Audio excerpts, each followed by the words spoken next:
ఇసుక రోడ్లు నిత్యావసరాల ధరల నియంత్రణపై సీఎం చంద్రబాబు రివ్యూ నిర్వహించారు. మంత్రులు అధికారులతో సెక్రటేరియట్లో చంద్రబాబు వరుస సమావేశాలు నిర్వహించారు.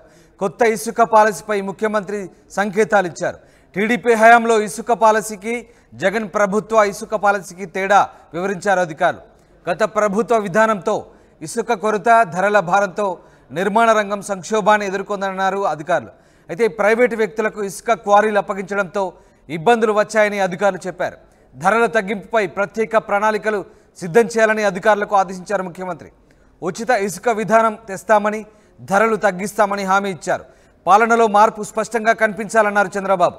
నిర్మాణ రంగానికి అవసరమైన ఇసుకను అందుబాటులోకి తేవాలన్నారు. రోడ్ల మరమ్మతుపై కూడా ఫోకస్ పెట్టాలన్నారు చంద్రబాబు. గత ప్రభుత్వ నిర్లక్ష్యం వల్ల రోడ్లు దారుణంగా దెబ్బతిన్నాయంటూ చంద్రబాబు వ్యాఖ్యానించారు. ఎన్ని కిలోమీటర్ల మేర రోడ్లు దెబ్బతిన్నాయో రిపోర్ట్ ఇవ్వాలంటూ చంద్రబాబు అధికారులను ఆదేశించినట్టుగా తెలుస్తోంది. మొత్తం మీద ముఖ్యమంత్రి చంద్రబాబు కొన్ని కీలక అంశాలపై ఇవాళ అధికారులతో వరుస సమీక్ష సమావేశాలు ఏర్పాటు చేశారు. ప్రధానంగా ఇసుక పాలసీ, అలాగే రోడ్లకు సంబంధించి, దాంతోపాటు మిగతా అంశాలకు సంబంధించి కూడా ఇవాళ నిర్మాణ రంగానికి సంబంధించిన సంక్షోభం గురించి కూడా ఆయన చాలా కీలకంగా అధికారులకు కొన్ని సూచనలు, సలహాలు చేసినట్టుగా తెలుస్తోంది. ముఖ్యంగా గత ప్రభుత్వ పాలసీలకి ఈ ప్రభుత్వం అవలంబించదలుచుకున్న విధానాలకు సంబంధించి ముఖ్యమంత్రి స్పష్టమైన సంకేతాలు ఇచ్చినట్టుగా తెలుస్తోంది. మంత్రులు అధికారులతో సెక్రటేరియట్లో ముఖ్యమంత్రి వరుస సమావేశాలు ఏర్పాటు చేసినట్టుగా తెలుస్తోంది.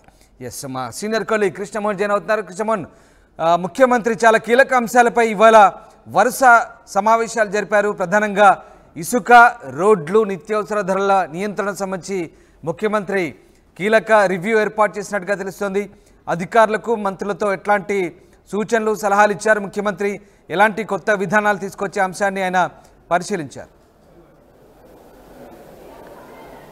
ఎస్ రామ్దాస్, మొత్తం మీద అయితే ఈరోజు ఆర్ఎన్బికి సంబంధించిన అధికారులు, తర్వాత శాండ్కి సంబంధించిన, తర్వాత మైనింగ్కి సంబంధించిన మంత్రులతో, అధికారులతో రివ్యూలు అయితే వరుస భేటీలు జరుగుతూ ఉన్నాయి. దీంట్లో చాలా కీలకమైన అంశాలను అయితే చంద్రబాబు అధికారులకైతే తీసుకుని వచ్చారు. గతంలో ఇసుకకు సంబంధించిన వ్యవహారంలో ఏదైతే ఇసుకని పూర్తిగా కూడా బయట వ్యక్తులకు అందజేయడం, అక్కడి నుంచి అమ్మకాలు చేయడం, తర్వాత ప్రైవేటు వ్యక్తుల చేతిలో ఇసుక వెళ్ళిపోవడం వల్ల ఎటువంటి ఇబ్బందులు జరిగాయి, అసలుకి ఎంత రేట్లకి అమ్మారు, ఎలా కొల్లగొట్టారు, ఎంత హైయెస్ట్ రేట్లకి వెళ్ళిపోవడం, నిర్మాణ రంగం కుదేలు కావడానికి గల కారణాలేంటి, ఇవన్నీ కూడా అధికారులు ముఖ్యమంత్రి దృష్టికి తీసుకుని వచ్చిన పరిస్థితి అయితే ఉంది. దీంతో ఆయన చాలా క్లియర్గా చెప్పారు. మొదటగా నిర్మాణ రంగం ఏదైతే ఉందో దాని మీద ఫోకస్ చేయలేకపోవడం. మనం ఆల్రెడీ ఇసుకని ఫ్రీ పాలసీ ఇది చెప్పాము, అలాగనే తక్కువ రేట్లకి ఇసుకను అందించే ప్రయత్నం చేస్తామని చెప్పాం. సో ఇటువంటి నేపథ్యంలో కొత్త పాలసీని తీసుకుని రావాలి, ఆ పాలసీ ఏ విధంగా ఉండాలనే అంశం మీద కూడా సుదీర్ఘమైన చర్చనైతే చెప్పారు.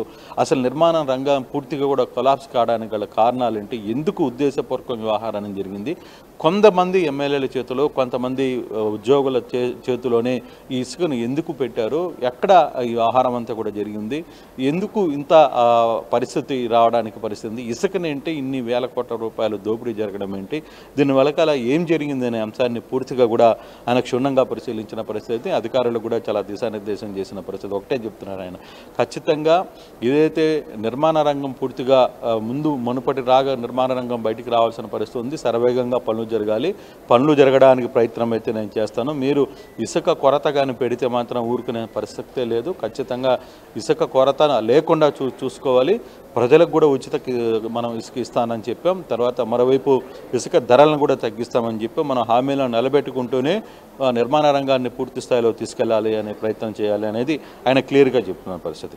మరోవైపు రోడ్లు చూస్తే రోడ్లు పూర్తిగా కూడా ధ్వంసమైన పరిస్థితి, అసలు రోడ్డు మీద నడవడానికి లేని పరిస్థితి ఉన్నాయి.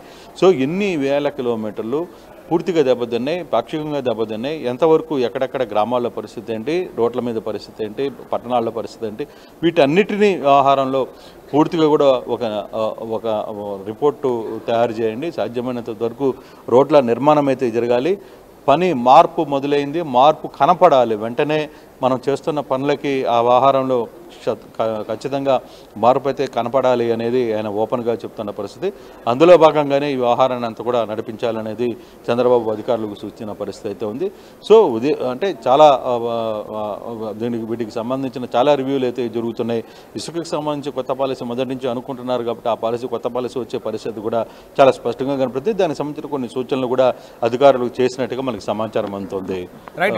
కృష్ణ, ముఖ్యంగా గత ప్రభుత్వ ఓటమికి రోడ్ల దుస్థితి కూడా ఒక కారణమని మనం చెప్పుకోవచ్చు. వాస్తవంగా రోడ్ల నిర్మాణానికి సంబంధించి కూడా మరి ఇప్పుడు సీఎం దృష్టి సారించారు. దీనికి సంబంధించి ఎట్లాంటి ప్రణాళికలు రూపొందిస్తున్నారు? రాష్ట్ర వ్యాప్తంగా పూర్తి స్థాయిలో రోడ్ల మరమ్మతుకు సంబంధించి కూడా ఒక కీలక అంశంగా మారిన నేపథ్యంలో మరి సీఎం ఎట్లాంటి సూచనలు చేశారు అధికారులకు?